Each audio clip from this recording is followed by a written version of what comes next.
Even एक young and average लड़का है जिसने अभी हाल ही में अपनी माँ को कैंसर होने के कारण खो दिया। मदर के फ्यूनरल के दिन इवन एक लोकल पब में जाता है जहाँ पर वो काम किया करता है और अपने दोस्त के साथ मिलकर वहाँ पर शराब पीने लगता है। नशे में धुत इवन की बार में आए कस्टमर के साथ लड़ाई हो जाती है जिसके चलते इवन की नौकरी भी चली जाती है।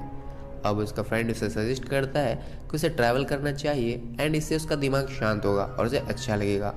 दोस्त की बात मानकर इवन इटली जाता है और पूरे शहर का टूर करता है जिसके चलते उसके कुछ नए दोस्त बनते हैं। एक साथ मिलकर ये सभी एक लोकल टाउन स्क्वायर पहुंचते हैं जहां पर इवन एक रेड ड्रेस में खड़ी सुंदर लड़की को चेकआउट करता है और इवन को पहली नज़र में ही वो बहुत पसंद आ गई थी।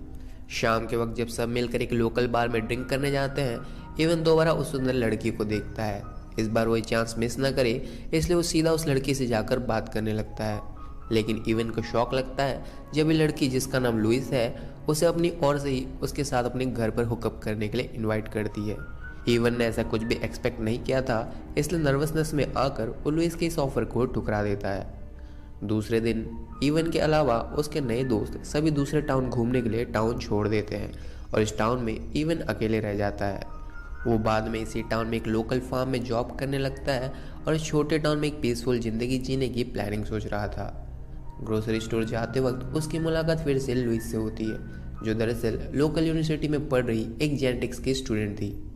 जैसे जैसे इवन लुइस को और जानने लगता है उसके टैलेंट से उतना ही ज़्यादा इम्प्रेस्ड होता है। अब दोनों मिलकर पूरा टाउन घूमते हैं और ढेर सारी बातें करते हैं। शराब के नशे में इवन फाइनली अपना कंट्रोल खो बैठता है और लुइस के साथ इंटीमेट हो जाता है जिसमें प्रोटेक्शन यूज़ करना भूल जाता है and both have raw sex. देर रात लुइस के शरीर में बहुत ही टेरिफाइंग ट्रांसफॉर्मेशन आने लगती है और जब इवन सुबह उठता है तो देखता है कि लुइस जा चुकी थी। लुइस अब अपने घर आ गई थी जहाँ पर वो मिरर में अपने स्किन को देख रही थी जो कि मानो किसी तरह से सड़ रहा हो। जल्दी से वो कुछ मेडिसिन की शॉट लेती है जिससे उसकी एजिंग होती चमड़ी अब दोबारा से नॉर्मल हो जाती है। फॉलोइंग डे इवन लुइस को ढूंढ लेता है और पिछली रात के बाद उन दोनों की रिलेशनशिप अब आगे बढ़ रही थी। लुइस इवन को अपने घर पर इनवाइट करती है जहाँ पर इवन को वहाँ पर कुछ पालतू खरगोश दिखते हैं। जब इवन म्यूज़िक प्ले करने के लिए लुइस का फ़ोन ऑन करता है तब उसके फ़ोन की लैंग्वेज उसे समझ नहीं आती, ये कोई और ही भाषा थी। लुइस एक्सप्लेन करती है कि उसे बहुत सारे फॉरेन लैंग्वेजेस आते हैं जो उसने अपने फॉरेन ट्रिप्स पर सीखी थी। जब फिर से लुइस के पैर में कुछ चेंजेस फिर से शुरू हो जाती है वो बहाना बना सीधे बाथरूम में चली आती है। यहाँ पर हम उसे किसी वियर्ड क्रिएचर में ऑलमोस्ट कन्वर्ट होते हुए देखते हैं लेकिन आखिरी पल में वो खुद को एक मेडिसिन शॉट ले लेती है और उसकी बॉडी फिर से नॉर्मल हो जाती है। इवन को फर्श पर पड़ी हुई सिरिंज दिखने पर उसे भी अब कुछ शक होने लगता है कि कुछ तो गलत है। वो अपनी लाइफ नॉर्मली कंटिन्यू कर रहा था, दिन में फार्म पर काम करना और रात में लुइस को डेट। ऐसे एक डिनर डेट करते वक्त इवन उस सिरिंज की बात छेड़ता है। उसे शक था कि लुइस शायद एक ड्रग एडिक्ट है पर लुइस उससे कहती है कि उसे कोई अननोन डिजीज़ है यानी कि बीमारी है और उसके लिए उसे वो सिरिंज यूज़ किया था। एक रात यूनिवर्सिटी के लैब में लुइस को कुछ सड़ने की बू आती है और ये खुद उसी के आर्मपिट्स थे जो कि सड़ रहे थे।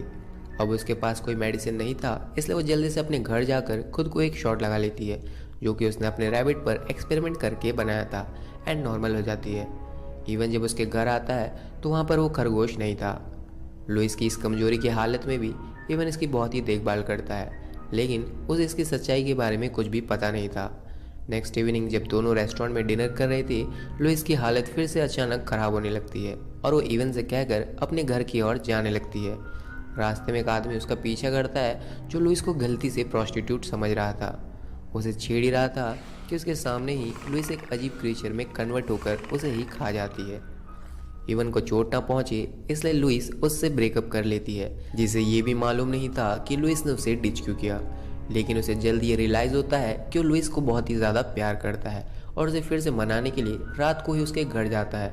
वहाँ पर पहुँचने पर वो देखता है कि दरवाज़ा चेन लॉक था और गैप से झांकने पर कमरे के अंदर फर्श पर पड़ी हुई खून दिखाई देती है। जल्दी से दरवाज़ा तोड़कर वो अंदर घुसता है और फर्श पर एक ऑक्टोपस जैसा दिख रहा क्रीचर को देख उसके होश उड़ जाते हैं। ध्यान से देखने पर वो नोटिस करता है कि उस क्रीचर ने लुइस की ड्रेस पहनी हुई थी और नीचे एक सिरिंज पड़ा हुआ था। हिम्मत करके वो जल्दी से उस सिरिंज को उठा क्रीचर के नेक पर इंजेक्ट करता है जिसके बाद क्रीचर अब वापस इंसानी फॉर्म में आ जाती है जो कि कोई और नहीं बल्कि लुइस खुद थी। वो इवन से एक राज बताती है कि वो अर्थ पर 2000 सालों से जी रही है और एक म्यूटेंट है। हर 20 सालों बाद स्प्रिंग के मौसम में उसे किसी आदमी के साथ अनप्रोटेक्टेड सेक्स करना पड़ता है ताकि वो प्रेग्नेंट हो सके, जिससे उसका शरीर उसके पेट में पल रहे एम्ब्रायो या यूँ कहे कि बच्चे के सेल्स का इस्तेमाल खुद को फिर से जवान करने में यूज़ करती है और इससे वो हमेशा ही जवान एंड खूबसूरत रहेगी। अपने इंसानी फॉर्म को मेंटेन रखने के लिए उसे खरगोश के स्टेम सेल से बनी हुई दवाई को इंजेक्ट करना पड़ता है। ये सब सुनने के बाद शॉक्ड इवन यहाँ से उठकर अपने घर जाने लगता है, लेकिन रास्ते में वो एक बूढ़े आदमी को देखता है जो अपनी मरी हुई पत्नी के फोटो को देख रो रहा था। यहाँ पर उसे रियलाइज़ होता है कि सच्चा प्यार क्या होता है, इसलिए वापस जाकर लुइस को अपने साथ चलने को कहता है। बट लुइस यहाँ पर उसके प्यार को एक्सेप्ट करने से थोड़ा हिचकिचा जाती है, क्योंकि वो हर 20 साल में फिर से नई और जवान हो जाएगी, बिल्कुल पहले की तरह। और इवन जो कि एक इंसान है, बूढ़ा होता जाएगा।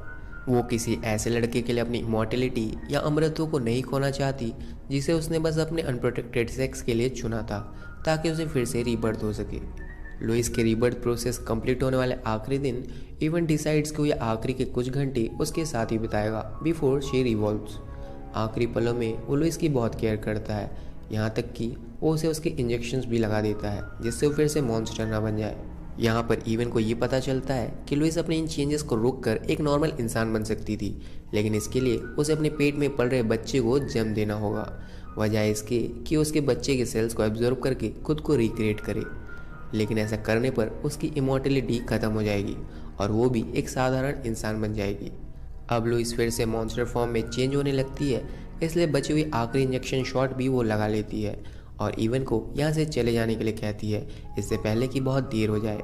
बट इवन यहाँ उसके साथ रहने के लिए इंसिस्ट करता है। अर्ली मॉर्निंग लुइस इवन को लेकर एक खंडर में जाती है जहाँ पर वो 2000 सालों पहले पैदा हुई थी। वो उसे उसकी फैमिली हिस्ट्री और किस तरह से उसने ये एबिलिटी अपनी माँ से पाया था इसके बारे में बताती है।